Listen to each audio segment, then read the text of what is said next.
Did you know that you can actually reprogram your brain to become smarter?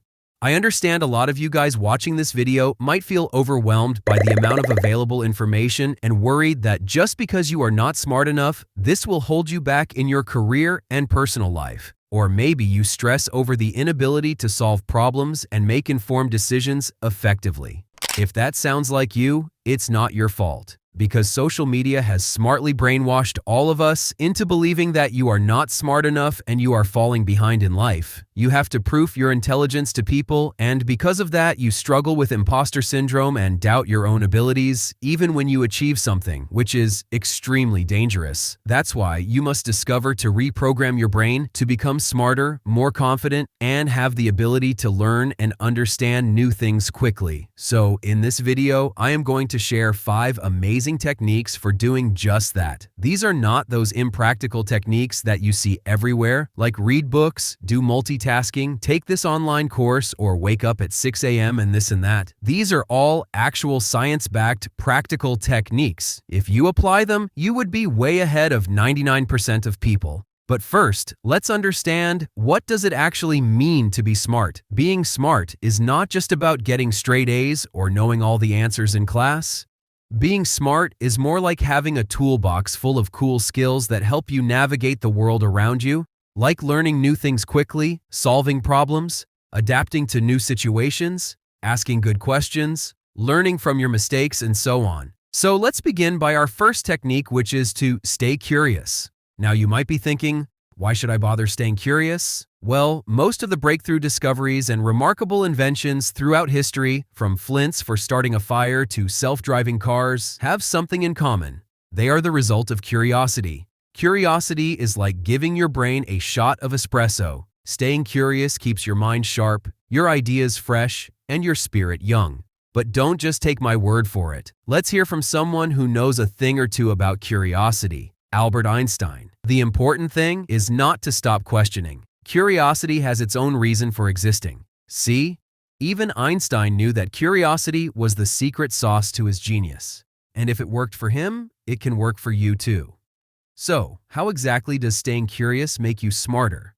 Well, let's break it down with a real-life example. Imagine you're at a party and someone starts talking about quantum mechanics. Instead of nodding along like a clueless bobblehead, you lean in and ask, "Hey, how does that whole quantum thingamajig work?" Suddenly, you're in the midst of a fascinating conversation, learning something new and expanding your intellectual horizons, all because you stayed curious. In a study conducted by Paul Sylvia in 2006, he reviewed existing studies on curiosity and concluded that it plays a crucial role in motivation, learning, and creativity. Curiosity encourages individuals to seek out new information and engage in challenging tasks, ultimately leading to knowledge acquisition and skill development. As Eleanor Roosevelt said, "I think, at a child's birth, if a mother could ask a fairy godmother to endow it with the most useful gift, that gift would be curiosity." Now, there are 2 practical ways to stay curious. Number 1, talk to people you don't know. Strike up a conversation with someone from a different background or with different interests.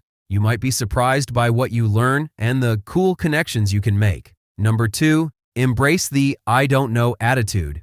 It's okay not to know everything. In fact, admitting you don't know something opens the door to learning and exploration. Now, because you are curious, you can now easily engage in discussion. In a study published in the Journal of Experimental Social Psychology, researchers found that engaging in intellectually stimulating conversations can improve cognitive function and increase problem-solving skills. And discussions aren't just good for your brain, they're good for your social life too.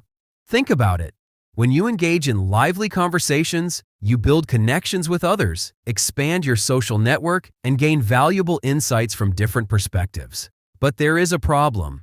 Everything that comes out of your mouth is a reflection of who you are, whether you're complaining about something, whether you're talking behind someone else's back. Smart people build an opinion on you based on how you talk about yourself and others. Smart people will take their time before they allow people in, and they will actually decide if they want to have you in their circle based on how you talk. But everything that comes out of your mouth shows to other people who you are. It doesn't matter how many insecurities you have. It doesn't matter how much you think you hate someone. You do not say those things. You work inside of you to change your perception about life, to change your perception about that person, to change your insecurities. But you do not let your word become your reality. Just watch your mouth. Make sure that everything that comes out of your mouth is a reflection of who you aim to be. Do not let anyone take credit for you. When someone takes credit for you, they make you feel like you need them in order for you to level up. They make you feel like they have all the keys you need in order for you to get to the next step, that they are indispensable in your life and that you cannot make it without them. When someone makes you feel like that, they are taking credit for you. Someone who has the best intentions for you, they will lift you up and they won't take any credit for it. They will just bring you up. They will be happy to see you go up. And when you recognize they have helped you, they will tell you that it was all you. That's the type of people you want to have around you. Now, I want you to take responsibility for yourself in that situation. For the only time someone can take credit for you is if you show or act helpless in any way, meaning that if you show that you are not very sure about your appearance, that might be used against you. If you show that you are not very confident about your skills, what you bring on the table, that will be used against you. What I'm trying to do here is to warn you.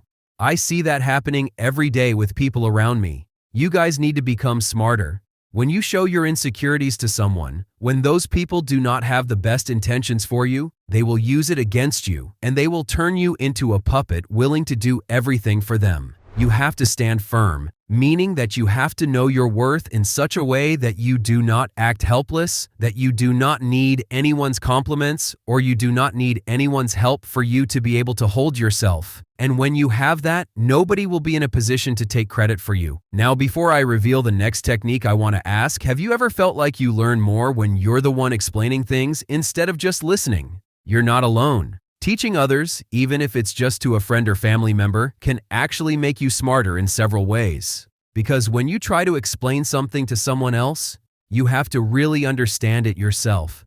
Your brain goes into overdrive, making sure you have all the details clear and organized. It's like giving your knowledge a superhero-level workout. Additionally, when you think you know something well, but when you try to teach it, you might realize there are some holes in your understanding. This is a good thing. By identifying these gaps, you can learn more and fill in the missing pieces. Plus, when you explain something, you might encounter questions or different viewpoints. This can actually strengthen your own understanding as you see the topic from a new angle.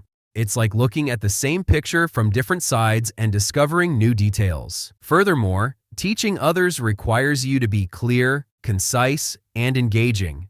This constant practice improves your communication skills, making you a better explainer and listener in all aspects of life. As Aristotle said, teaching is the highest form of understanding. If you enjoyed this video, you might enjoy the next video on screen as well, so must give it a try.